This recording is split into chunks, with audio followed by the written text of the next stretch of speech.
Hi mga ka-Milky! Welcome back to my channel. For today's video, kasama natin si Kalendi. Hello mga ka-Milky! Hello mga Kalendi! Ayun nga,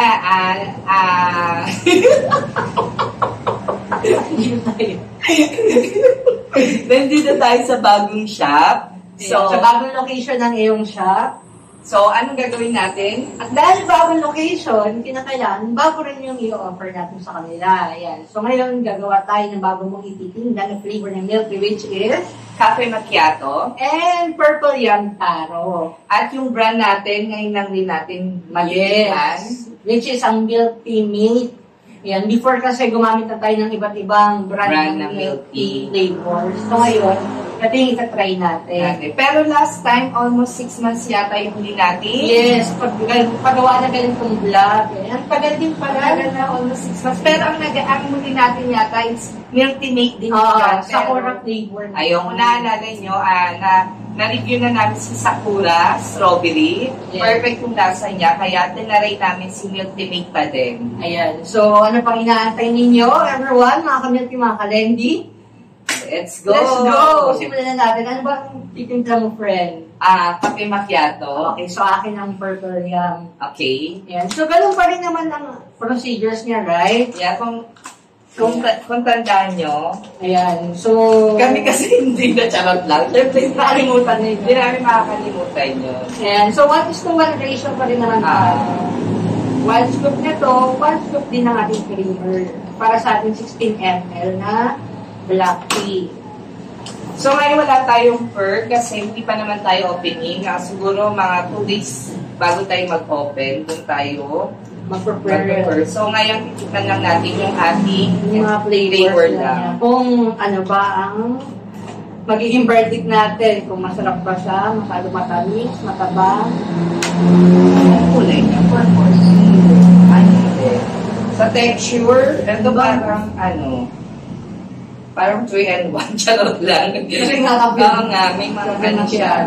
Sa'yo. Dito naman sa Purple Young, ano siya, akala ko nga kulay purple.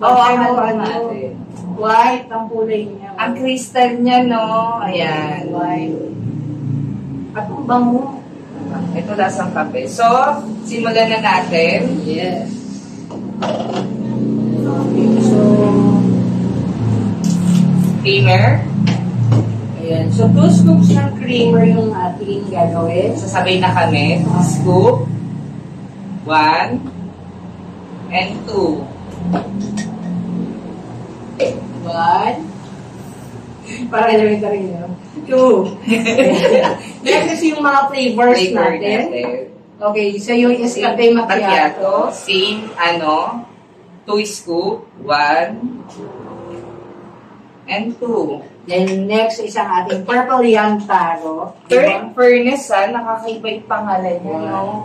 Usually kasi creamy taro or taro. Pero si Milky Mate, Purple Young, tapos taro pa. Malalaman natin kung anong color talaga niyan. So, wala kayong maliit na baso kasi hindi pa kami handa. It's 150. Ito yung 150 siguro. Okay.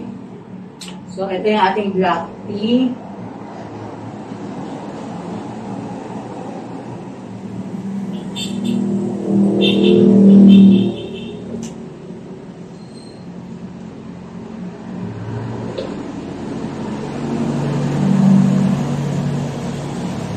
Galing mo, tingnan mo. Kanina color. Bisaya ba ako? Kanina color white lang yung ating Purple Young Taro. Pero ngayon po, kulay violet na kagad siya. Sa akin, nag-color na siyang kape. Diba? And then, of course, let's mix. Kinakailangan ng mga tunaw ng bongga yung nakakamiss pala magtimpla ng milk tea. may 6 months, no? Sobrang na-busy kasi kami. Si Kalendi na-busy sa tour. Yes. Ito naman, anyong hassle na. Nagpaalila muna tayo sa South Korea. Ayan. So, kamusta naman ba ang South Korea? Di marunong kayo mag-Korean yan. Hindi din. Ang sami daw. Ayan, so puno na yung ating powder. So, let's bolt in. Ice na. Wala rin kami cube ice. Kaya, for the meantime, ang gagawin natin is yung mga binasag-basag na yun. Yes.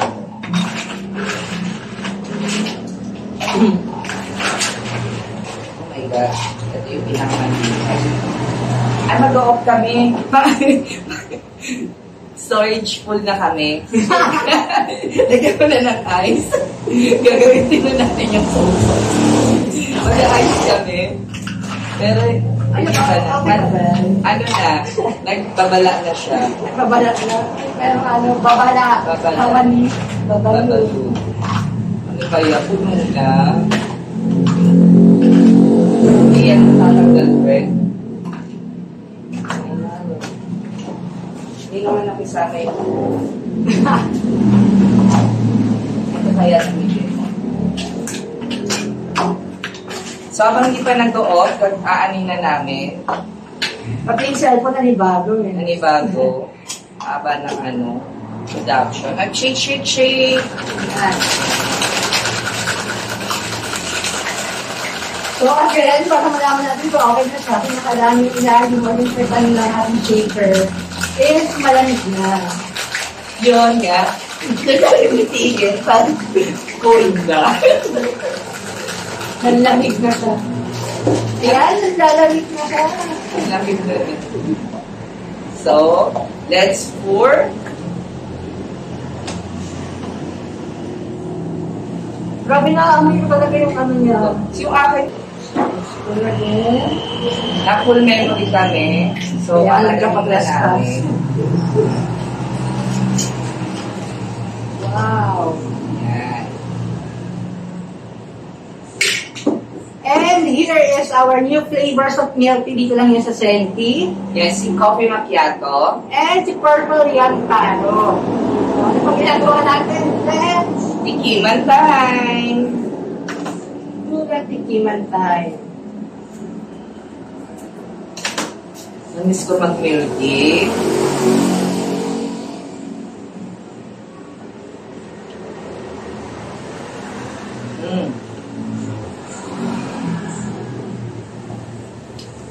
Makusihan, no?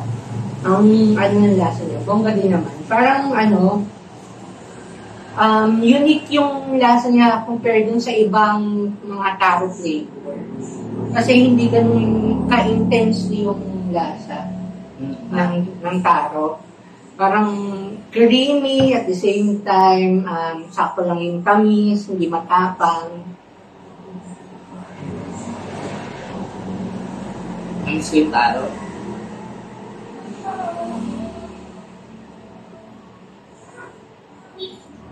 Ikaw, ano masasabi mo dito sa kape macchiato?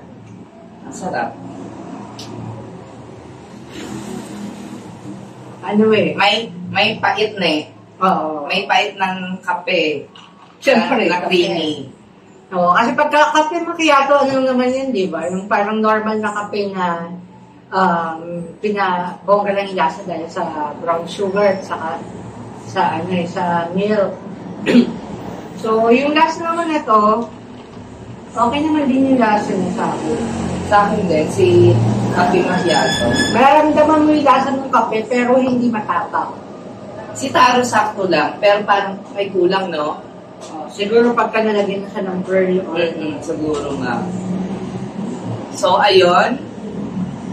Na namin kasi wala na kami memory card. Ngayon, nakaka-stress, walang memory card. Ayan. So, magkikita-kita tayo ulit sa mga next video. Lagi natin kasama si Kalende habang wala pa siyang biyahe. Ayan. So, for more milk tea vlogs, kung may mga request kayo, i-review, i-review or timplahin, comment lang kayo kung meron kayong mga gusto. Oo nga, kung gusto nyo. Kung gusto nyo,